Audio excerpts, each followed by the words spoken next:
ఈ క్షణం ఇది నా సక్సెస్ మీట్లా అనిపిస్తుంది. అలాంటి ఓవర్వెల్మింగ్గా నేను ఒక ఆనందం పొందుతున్నాను. ఎందుకో తెలీదు, ఇక్కడ కావలసిన ఉన్న వాళ్ళందరూ కూడా నాకు ఎంతో కొంత ఎప్పటి నుంచో పరిచయం ఉన్నవాళ్ళు, ఎంతో ఆప్యాయత పంచుకున్నవాళ్ళు. సో వాళ్ళ ముఖంలో ఆనందం చూస్తుంటే కనుక ఇది నా ఆనందంలో అనిపిస్తుంది. ఈ సక్సెస్ మీట్ నా సక్సెస్ మీట్లా అనిపిస్తుంది. అండ్ ఇక్కడ గెస్ట్గా రాలేదు, మీలో ఒక పార్ట్గా, మీలో ఒక మీ ఆత్మీయుడిగా ఇక్కడికి వచ్చాను. అండ్ ఈ సినిమాకి ముందు నేను నాకు కలిసినప్పుడు ఎట్లా ఉంది, ఏంటి సినిమా మీది రాబోతుంది కదా అంటాను. డిఫరెంట్ క్యారెక్టర్ నేను అటెంప్ట్ చేశాను. And Dhanush is a lead character. అంటే అదే నాకు ఎట్లాగా ఒప్పుకున్నామంటే తెలియదండి. రెగ్యులర్గా ఈ హీరో క్యారెక్టర్స్ ఇలాంటివన్నీ చేస్తూ నాకు ఎక్కడో కొంచెం డిఫరెంట్గా చేయాలి ఉంది. కొత్త హొరైజన్ గేట్లు ఓపెన్ చేయాలనిపిస్తుంది. ఈ సినిమా నాకు అలా ఉపయోగపడుతుందని అనిపిస్తుంది. అంటే దాని వాళ్ళ సినిమా చూశాను, అది 100% కరెక్ట్. తను కూడా అదే అక్నాలెడ్జ్ చేశాడు. ఈ సినిమా తర్వాత ఒక 40 ఏళ్ళు ఉంటాను ఇందాక తను అన్నమాట వాస్తవం. నటుడుగా ఎంత ఎక్కువ కాలం మనం జీవిస్తాం అనేది తప్ప ఒక హీరోగానే పట్టుకుని ఇలాగే ఉండాలి అనుకోవటం అనేది కరెక్ట్ కాదు. అండ్ ఇలాంటి క్యారెక్టర్ ఎంత బాగా చేశాడంటే నేను తర్వాత చెప్తాను. సో ఫస్ట్ ఆఫ్ ఆల్ ఇలాంటి సినిమా శేఖర్ కమ్ముల ఏ ధైర్యంతో నాగుని అడిగాడు, నాకు ఏమి ఊహించుకుని ఫ్యూచర్లో ఈ క్యారెక్టర్ చేస్తాను ఒప్పుకున్నారు. ఇదే ఫస్ట్ సక్సెస్ అని భావిస్తున్నాను ఈ సినిమాకి. ఆ తర్వాత ఇంకా ఈ క్యారెక్టర్ ధనుష్ తప్ప ఇంకెవరిని ఊహించుకోలేము. ధనుష్ ఒక్కడే దీన్ని న్యాయం చేయగలడు. తన పెర్ఫార్మెన్స్ అనిపించింది క్యారెక్టర్ చూసిన తర్వాత. నిజంగానే తిరుపతిలో సినిమా చూస్తుంటే తిరుపతిలో ఓపెన్ చేసినప్పుడు కింద ఒక యాక్సిడెంట్ అయ్యే ముందు బెగ్గర్స్లో కూర్చున్నప్పుడు ధనుష్ అని గుర్తించడానికి ఆ పరిగెత్తెలతో నాకు గుర్తించలేకపోయాను. అంతగా క్యారెక్టర్లో యూ ఇన్వాల్వ్ సో మచ్. నీ గెటప్ కానీ అన్నీ కానీ సో అంటే అక్కడ తెలిసిపోతుంది తన డెడికేషన్ ఏమిటో ఆర్టిస్ట్ గారు అది. అండ్ ఈ సినిమా ఇది నేను ఒక ఎక్స్పీరియన్స్ తప్ప నాకు ఒక సినిమాగా నేను చూడలేదు, ఒక వాస్తవంగా జరుగుతున్నదిగా అనిపించింది నాకు. అండ్ శేఖర్ కమ్ముల డీటెయిల్డ్గా నేను మిగతా అందరి నుంచి మాట్లాడే ముందు అసలు నువ్వేమిటి, నీ ఆలోచన విధానం ఏమిటి అనేది ఇట్స్ ఎంటైర్లీ డిఫరెంట్. 25 సంవత్సరాల పాటు నువ్వు అనుకున్న విధంగా, నువ్వు అనుకున్న క్యారెక్టర్స్ తోటి, నువ్వు అనుకున్న కంటెంట్ తోటి 10 సినిమాల కంటే ఎక్కువ చేయకపోయినా సరే ఒక్కొక్కటి ఒక ఆణిముత్యంలాగా చేసుకుంటూ ప్రజల గుండెలో, ప్రేక్షకుల గుండెలో ఒక సుస్థిరమైన స్థానం ఏర్పరచుకున్నావు. అండ్ ఆ మధ్యకాలంలో మీరు నా ఒక పోస్టర్, మీరు 25 years పోస్టర్ మీరు రిలీజ్ చేయాలని అనుకున్నప్పుడు అది మీట్ అవ్వడానికి, అతనికి టైం ఇవ్వడానికి నాకు నిజంగా 3-4 days పట్టింది. అంత పంతం అంత పట్టింపు ఏంటి నేనంటే, సార్ మీకు గుర్తుందో లేదో, మీ 88లో మీ సినిమా స్టేట్ రౌడీ షూటింగ్ ఈ రోడ్ల మీద జరుగుతున్నప్పుడు నేను ఫస్ట్ టైం మిమ్మల్ని చూశాను. నేను ప్రేమించే మనిషి నా ఎదురుగా ఉన్నాడు, కలిస్తే బాగుండు అనుకుంటే పోలీసులు ఎవరు రాని పరిస్థితి. కానీ మీరు ఎందుకు నన్ను చూసి ఇటు రాని పిలిచారు, నన్ను ఒక్కడనే పిలిచారు, నేనే మీ దగ్గరికి వచ్చాను. నేను ఎందుకు పిలిచానంటే అతను అందరికన్నా హైట్ ఉన్నాడు కాబట్టి ఏదో తాపత్ర పడుతుంటే రమ్మని పిలిచి ఉంటాను తప్ప అతనేమనుకున్నాడంటే నా లోపల భావాలు కానివ్వండి, నేను ప్రేమ కానివ్వండి నేను వ్యక్తం చేయగలిగాను, అది కరెక్ట్గా కనెక్ట్ అయింది అని తను అనుకున్నాడు. బట్ ఏమనుకున్నా సరే వచ్చిన తర్వాత నన్ను మీట్ అయిన క్షణం ముందు వరకు భవిష్యత్తులో ఏం చేయాలో తెలియదు, ఎడ్యుకేషన్ ఉంది కాబట్టి ఎటు వెళ్ళాలో తెలియటువంటి 17-18 years ఉంటాయి అప్పుడు అతనికి. 36 years అయిపోయింది కలిసి, ఫస్ట్ టైం కలిసి. ఆ క్షణాన నన్ను చూడగానే, నాతోటి కూర్చోగానే, నాతో మాట్లాడగానే, నేను నా షేక్ హ్యాండ్ తీసుకోగానే ఆ క్షణం డిసైడ్ అయిపోయింది. అంబిగ్యూటీ, డౌట్ లేదు, ఖచ్చితంగా నేను సినిమా ఇండస్ట్రీలో సెటిల్ అవ్వాలని ఆ రోజు నిర్ణయించుకొని తను చెప్పడం అన్నది నాకు ఎనలేని సంతోషంగా ఉంది. నేను గర్వించే, నన్ను ప్రేమించే మనిషి, నన్ను అభిమానించే మనిషి ఈ రోజున ఈ స్థాయిలో ఉండి ఇంతమంది చేత ప్రశంసలు పొందుతున్నాడంటే కనుక హ్యాట్స్ ఆఫ్. ఇది గర్వం నీవు కాదు, నీలాంటి వ్యక్తి నన్ను ఇన్స్పిరేషన్గా తీసుకుని ఇందులో ఇండస్ట్రీ వచ్చి నీ సొంత టాలెంట్ తోటి, నీ సొంత ఆలోచనతో, నీ కమిట్మెంట్ తోటి ఈరోజు ఈ స్థాయికి ఉన్నందుకు ఫస్ట్ ఆఫ్ ఆల్ ఈ సిల్వర్ జూబ్లీ ఇయర్ సందర్భంగా మనస్ఫూర్తిగా నా అభినందనలు మరొకసారి తెలియజేస్తాను శేఖర్ కమ్ముల. ప్లీజ్. అంటే శేఖర్ కమ్ముల సినిమాలు నేను ఎప్పుడు చూస్తూనే ఉన్నాను, అన్నీ చూసాను దాదాపుగా. అది వాస్తవానికి నిజానికి చాలా దగ్గరగా అనిపిస్తాయి. అంటే తన ఫస్ట్ పిక్చర్ చూస్తుంటే ఆ క్యారెక్టర్స్ ఆనందం, రూప వీళ్ళు ఎలాగ ఉన్నారు, ఇంకా ఉండుంటారు కదా అని ఆ క్యారెక్టర్స్ కనబడి తప్ప ఆ యాక్టర్లు కనబడరు. వాళ్ళ తర్వాత వచ్చిన సినిమాలు మనకు గుర్తుకు రావు. దీంతో కనెక్ట్ అవ్వదు. అలాగే ఫిదా, భానుమతి, వరుణ్, అలాగే ఈ ప్రతిమలో శ్రీరామ్, గోదావరిలో శ్రీరామ్, సీతా మహాలక్ష్మి, ఈ క్యారెక్టర్స్ కనపడతాయి. ఎందుకో చూడండి, ఈ సినిమాలో కూడా ప్రతి ఒక్కరు ధనుష్ని దేవా అంటున్నారు, నా ఫ్రెండ్ ఏమో దీపక్ అంటున్నారు తప్ప పేర్లు పెట్టి ఎవరు పిలవట్లేదు, గుర్తుంచుకోవట్లేదు. గబుక్కుని దేవాను వస్తుంది. నాకు అలాగే అనిపిస్తుంది ఇప్పుడు. అంటే క్యారెక్టర్ని అంతగా ప్రొజెక్ట్ చేస్తారు. ఇంతకంటే బెస్ట్ ఎగ్జాంపుల్ లేదు. ఎప్పుడో చూసి సినిమాలకి ఆ క్యారెక్టర్స్ పేరు, నా సినిమాలో నా క్యారెక్టర్స్ నాకు పేరు గుర్తుండవు నాకు. అలాంటిది తన సినిమాలో క్యారెక్టర్స్ ఇప్పటికీ గుర్తున్నాయి నాకు. రూప అనే పేరు ఎందుకు గుర్తుందంటే అందులో తండ్రి పాత్ర మెంటల్గా రిటార్టెడ్ రూపాన్ని పిలుస్తాడు. ఆనంద్ అఫ్కోర్స్ హీరో పేరు, అది గుర్తుండిపోయింది. అట్లాగే వరుణ్ సినిమాలో ఫిదాలో భానుమతి సెపరేట్ కేజ్ అంటుంది కదా ఒక డైలాగ్, సెపరేట్ పీస్ ఏదో అంటుంది. అలాగే హైబ్రిడ్ పెళ్ళి అంటుంది. అలాగా తన క్యారెక్టర్స్ గుర్తుండిపోతాయి. అది తన గొప్పతనం. అవి వాస్తవికంగా ఎక్కడో ఇంకా ఉండుంటాయి, వాళ్ళు ఎక్కడో జీవించుంటారు అన్న ఫీలింగ్ ఇస్తుంది. అలాంటి రియల్గా అతని కాన్సెప్ట్ కానీ అది చెప్పాలంటే అదొక పిచ్చి. నేను అనుకున్నది తప్ప ఇంకో అలాగా కాదని. ఇందాక నాకు అన్నారు కదా, నేను మామూలుగా ఎప్పుడు వచ్చే విధంగా నడుచుకుంటూ వస్తుంటే నాకు అలా వద్దు ప్లీజ్, దయచేసి మీరు నా క్యారెక్టర్ నడవాలి. నీ క్యారెక్టర్ నడవాలంటే ఎలా నడవాలి తెలియదు నాకు. నాకు వచ్చిన నడకే ఇది అని చెప్పి ఇందాక ఇద్దరు అనుకుంటాం. నాకు తెలిసిన నడకే ఇది కాదండి, మీ హీరోలా నడుస్తున్నారు, స్టైలిష్గా నడుస్తున్నారు. నేను స్టైలా, నేను హీరోలా కదా అని అంటే కాదు అంటూ ఆ క్యారెక్టర్ చూస్తుంటే నాకు మీరు చాలా డిఫరెంట్గా కనపడ్డారు. నాకు రెగ్యులర్గా కనపడలేదు. మీకుండే ఆ కింగ్ నాగ్ కానీ ఆ గ్లామర్ మన్మధుడు యొక్క స్టైల్ ఒక చామ్ ఉంటుంది కదా, ఈ సినిమాలో అది కనపడకుండా జీవితంలో నలిగిపోయినటువంటి, మానసికంగా ఫిజికల్గా నలిగిపోయినటువంటి ఒక మనిషి కనపడుతున్నారు. అది మీ క్యారెక్టర్. ఏంటి ఇలాగుంది నలిగిపోయినట్లుగా, బహుశా జైలు నుంచి బయటికి మళ్ళీ ఎప్పుడు వచ్చినప్పుడు మళ్ళీ ఫుల్ గ్లామర్లో కనపడతాడేమో లేదు సూటు గిట్టు వేసుకుని. అంటే అప్పుడు కూడా భారంతోటో మానసికంగా ఆ ఒక దీనితోటో ఆ సంఘర్షణతోటో ముఖంలో ఆ హెవీనెస్ తోటో జీవితంలో ఏదో పోగొట్టుకుని ఏదో సాధించాలని ఏదో అనుకోవాలని ఏదో రకంగా అయిపోయినట్లా ఈ పరిస్థితుల్లో అన్న మీమాంసలో నలిగిపోతాం. ఆ నలిగిపోవడం అనేది ఫిజికల్గా and appearance wise performance wise చూపించగలిగాడంటే అది హెడ్స్ ఆఫ్ నాగ్. మీరు అన్నట్లుగా ఇది మీకు డిఫరెంట్, ఇంకో కోణం నుంచి మీకు హొరైజన్ మీకు ఓపెన్ అయ్యింది, ఇంకొక డోర్ ఓపెన్ అయ్యింది. తద్వారా బోల్డ్ అని ఫెంటాస్టిక్ క్యారెక్టర్స్ వస్తాయి. అండ్ మీరు అనుకున్నది ఉంటుంది, మీ లాంజివిటీ ఇంకా పెరుగుతుందని అనుకుంటున్నాను. మీ దోవలో నేను కూడా మీకు సమంగా నేను వచ్చేస్తాను నేను అనుకుంటున్నాను. అంటే ప్రతిసారి నాకు అన్ని విషయాల్లో కూడా నాకు సోర్స్ ఆఫ్ ఇన్స్పిరేషన్ అనిపిస్తుంది. అది హెల్త్ కానివ్వండి, కంపోజ్డ్ బిహేవియర్ కానివ్వండి, ఒక ట్రాంక్విల్ ఆలోచనలు కానివ్వండి, స్థితప్రజ్ఞత కానివ్వండి, ఏం జరిగినా సరే అంటే నవ్వుకుంటూ సరదాగా ఉంటాం. ఇవన్నీ చూస్తుంటే నాకు ఎంత ప్రశాంతంగా ఉంటాడు, ఎంత మానసికంగా ఉంటుందని. సో అలాగా ఈ ప్రొఫెషనల్గా కూడా ఈ సినిమాతోటి తను వెళ్ళే దారిలో వై నాట్ నేను కూడా రేపు పొద్దున ఏదైనా అవసరం వచ్చి ఓటీటీలో ఏదైనా సినిమాలు చేయాల్సి వస్తే కనుక ఏం ప్లాన్ నార్సింగ్ నువ్వే గబున అన్నా కదా గబుకొని రెడీ అయ్యి వచ్చే రేపు పొద్దున ఇంటికి. సో ఓటీటీలో ఏదో సినిమాలు చేయాల్సి వచ్చినా సరే, వెబ్ ఫిల్మ్ చేయాల్సి వచ్చినా సరే, దానికి కూడా మనం సమాయత్తం అవ్వాలి. దానికి నాకు ఈ రోజున నాకు తీసుకున్న నిర్ణయం నాకు కూడా ఒక ఇన్స్పిరేషన్గా అనిపిస్తుంది. Sir well done. ఈ సినిమా ప్రతి ఒక్కరికి న్యాయం జరిగింది ఈ సినిమాలో. అండ్ నా డైలాగ్ నువ్వు అనేస్తావు నాకు ఇందాక, నేషనల్ క్రష్, నా క్రష్ కూడా.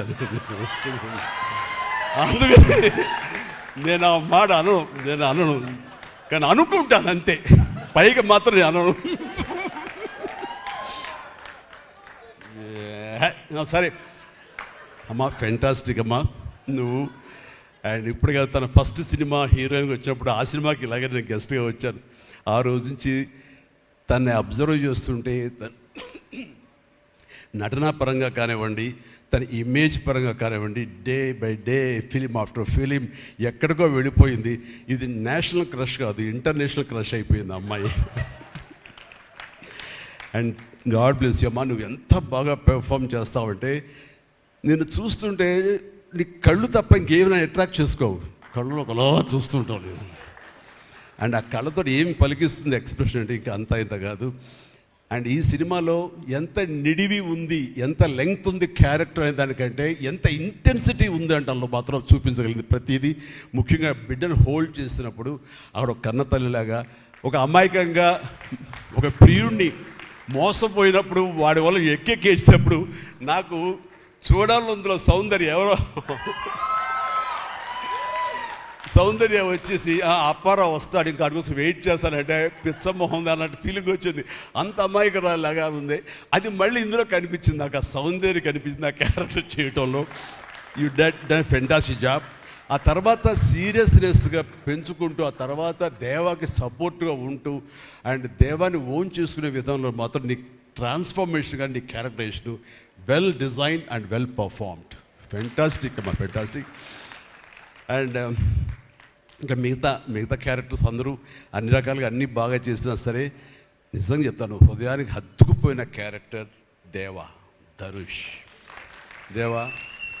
అంటే ఈ క్యారెక్టర్కి ధనుష్ తప్ప ఇంకెవరు లేరని, ఇంకెవరు చెయ్యలేరు. ష్యూర్ ఇంకొక హీరో లేడు. అంత పెర్ఫార్మ్ ఇచ్చి హీరో ఇమేజ్ ఉండి, స్టార్ ఇమేజ్ ఉండి, అన్ని రకాల కాంబినేషన్లో ఉండి చేసే మనిషి అంటే the one and only star in India is Dhanush. ధనుష్ని మైండ్లో పెట్టుకుని ఈ క్యారెక్టర్ డిజైన్ చేసావా శేఖర్? లేదు, నీ క్యారెక్టర్కి అతను అనుకోకుండా సరిపోయాడా అని అంటే నాకు లేదు. నువ్వు ధనుష్ని దృష్టిలో పెట్టుకుని క్యారెక్టర్ డిజైన్ చేసేవేమో అనుకో అనిపిస్తుంది నాకు. ఎందుకంటే ఈయన సపోజ్ నేను చేయలేని శేఖర్, వెరీ సారీ, நான் ரொம்ப பிஸியாக இருக்கேன், நான் பண்ண முடியாது అని சொன்னா என்ன பண்ணுவேని? ఎవరున్నారు చేయడానికి? నన్ను అడిగితే నా వల్ల కాదు, నాకు వద్దని బాబు ఈ కష్టాలు ఇవి నాకు ఇలా ఎవరు లేరు. అంత న్యాచురల్గా ఆ క్యారెక్టర్లో ఇమిడిపోయి ఆ క్యారెక్టర్ని అంత బాగా చూపించడం అనేది ధనుష్ తప్ప ఇంకెవరు లేరు. ధనుష్ నీకు బెస్ట్ యాక్టర్ అని చాలా మామూలు అయిపోయింది. మాకు ఎప్పుడైనా వస్తే వావ్ నాకు వచ్చిందో నేషనల్ బెస్ట్ యాక్టర్ అనుకోవాలి తప్ప నేను. బట్ నీకు ఇది మామూలు అయిపోయింది. మళ్ళీ ముందస్తుగా నీకు అడ్వాన్స్గా చెప్పేస్తున్నాను, నీకు కంగ్రాట్స్. నీకు బెస్ట్ యాక్టర్ అనేది ఖచ్చితంగా రావాలి. లేకపోతే అందుకే నేషనల్ అవార్డ్స్కి అనేదానికి మళ్ళీ అర్థం లేదు. బట్ అది నీకు ఇది మామూలే, కానీ నీకు ఈ సినిమాకి వస్తే కనుక ఇందులో ప్రతి ఒక్కరికి అది గర్వకారణం. అది definite you will win. Fantastic. ఇక ప్రొడ్యూసర్స్గా మన సునీల్ ఉన్నాడు. సునీల్, భారత్ వీళ్ళిద్దరికంటే కూడా వాళ్ళ నాన్నగారు నాకు అత్యంతమైనటువంటి గౌరవనీయులు. అంత పెద్ద మనిషి ఆయన, అంత నిక్కార్సైన మనిషి. ఈ సినిమా బిజినెస్లో అంత ఆనెస్ట్తో ఉండే మనుషులు ఎవ్వరు లేరు నాకు తెలిసి. నాగార్జున ఎవరి కాళ్ళకి దండం పెట్టడు, ఒక్క మీ నాన్నగారికి తప్ప. ఆయన నాకు అంతే ఇష్టం, నేను ఆయనకి అలాగే ప్రణామం చేస్తాను. అంతటి ఇది ఆయనకు పుట్టిన బిడ్డలుగా ఆయన గౌరవాన్ని కాపాడుతూ ఆయన లెగసీని కంటిన్యూ చేస్తూ మీరిద్దరు ముందుకు వెళ్ళటం, మీరే కాకుండా థర్డ్ జనరేషన్ జాన్వి కూడా అదే దాంట్లో వెళ్ళటం అనేది జరుగుతుంది. మొన్న ఒక మాట అన్నావు, చెప్పచ్చు కదా? చెప్పనా? ఓకే సార్, మళ్ళీ మాకు సినిమా చేయాలి సార్ మీరు. వద్దులేవా, మీరు అది రకరకాలు చేసుకుంటున్నారు కదా మళ్ళీ ఎందుకు అని. సార్ మా నాన్నగారు మీ సినిమాలో డిస్ట్రిబ్యూట్ చేసి మేము బాగా డబ్బులు గడించాం సార్ అప్పుడు నైజాంలో. మీరు అప్పుడు నైజాంలో మీ సినిమాలు అంటే నైజాం కింగ్ అనుకునేవాళ్ళం మేము. ఆ తర్వాత మేము కొంచెం ప్రయత్నం చేసాం సార్, మాకు బాగా డబ్బులు వచ్చింది సార్, కానీ అల్లు అరవింద్ గారు ఇక్కడ పెట్టేసరికి మాకు అవకాశం లేకుండా పోయింది. ఏమనట్లే ఇప్పుడు అది అది అది కట్ చేసేస్తాలే ఆ ముక్క, లేదు అది ఎడిటింగ్లో తీసేస్తాలే. అంటే సికింద్రాబాద్లో గీతార్స్ పెట్టారు కదా, అందుకే మీకు సినిమాలు రాకుండా పోయి సరే పక్కన పెట్టేద్దాం. ఆ తర్వాత మీ థర్డ్ జనరేషన్ జాహ్నవి సినిమా తీసి ప్రొడ్యూసర్గా అమ్మాయి రావాలనుకుంటుంది అనుకున్నప్పుడు I wish all the best for her. ఎప్పుడు కలుస్తాను అన్నాను. అదేదో మీరు ఇస్తే మీతోటి అమ్మాయి అడిగిన 3 జనరేషన్స్లో మా ఫ్యామిలీతోటి మంచి సంబంధం ఉన్నట్లు అవుతుంది అన్నారు. పాప మీ నాన్న అడిగారు, ఇంటికి వచ్చి చెప్పారు లేదో నాకు తెలియదు, బట్ వీఆర్ డూయింగ్.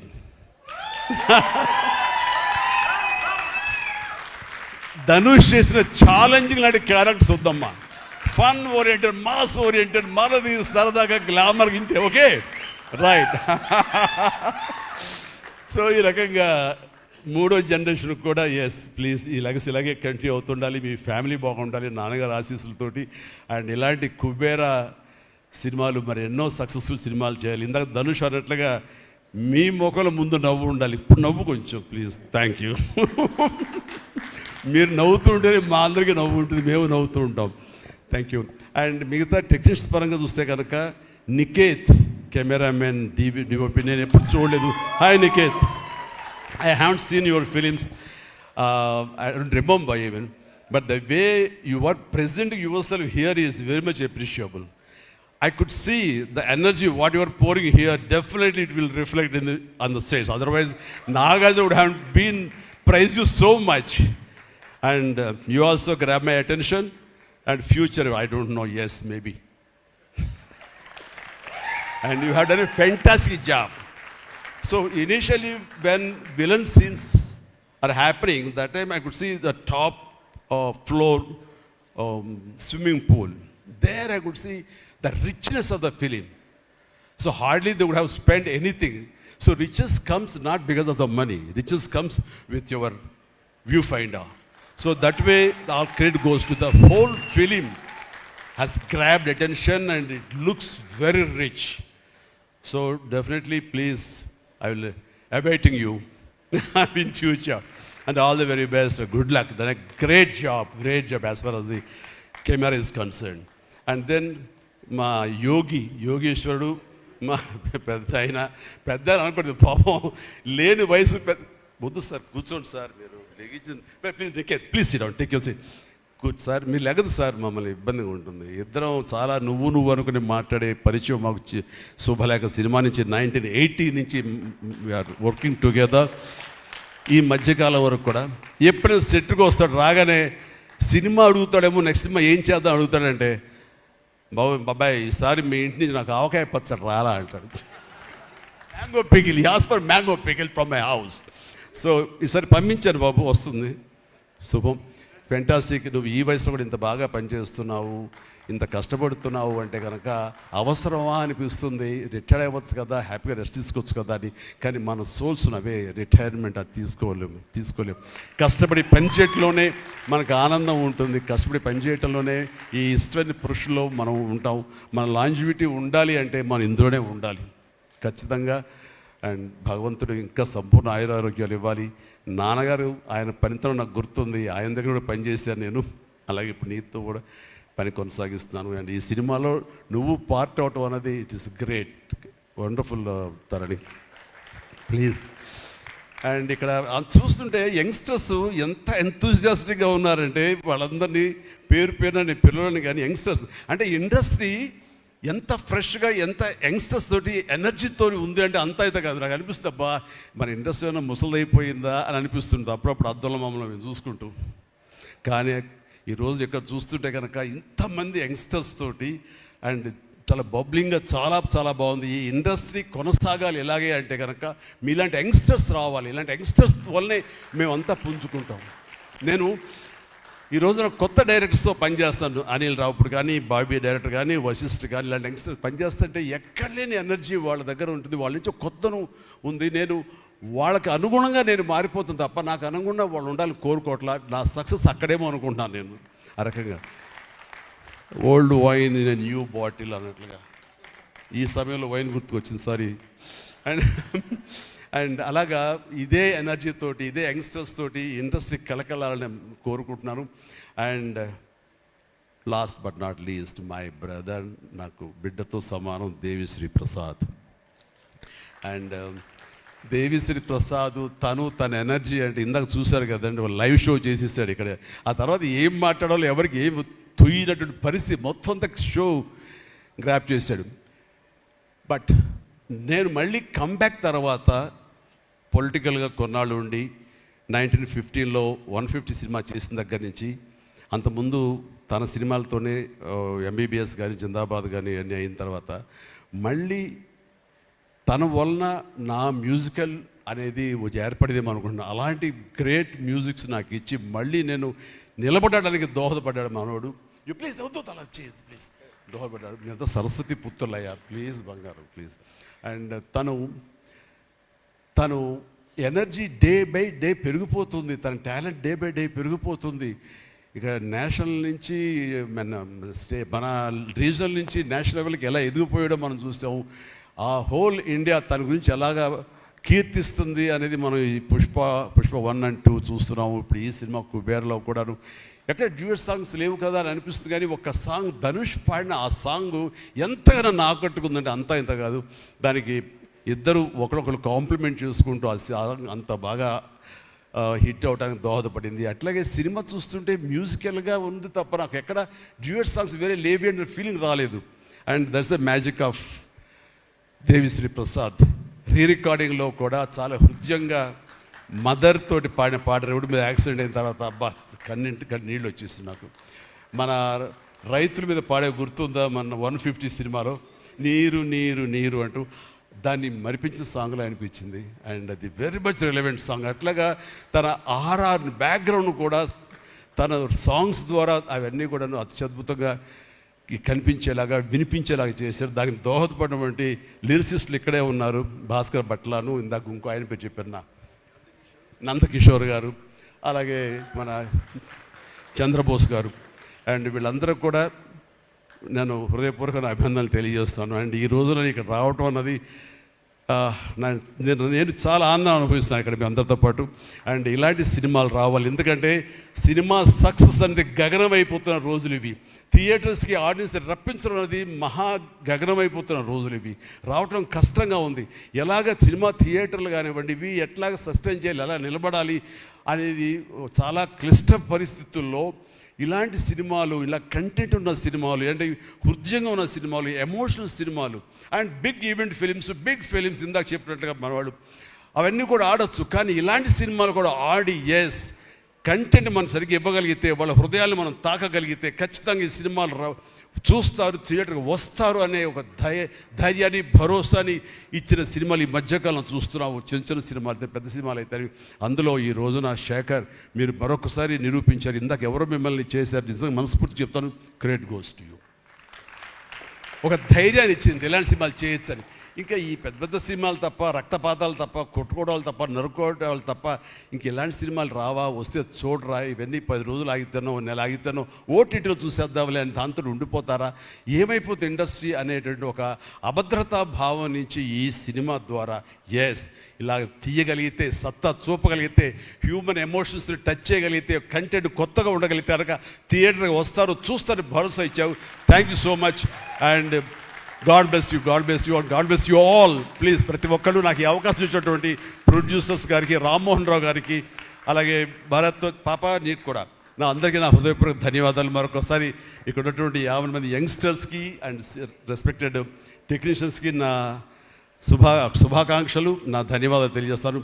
మరొకసారి love you man, love you, love you, love you, love you, love you, God bless you. And ఇప్పుడు మీ దారిలో నేను నడుస్తాను. Follow the leader. Thank you, Shamla. You done a good job. God bless. God bless.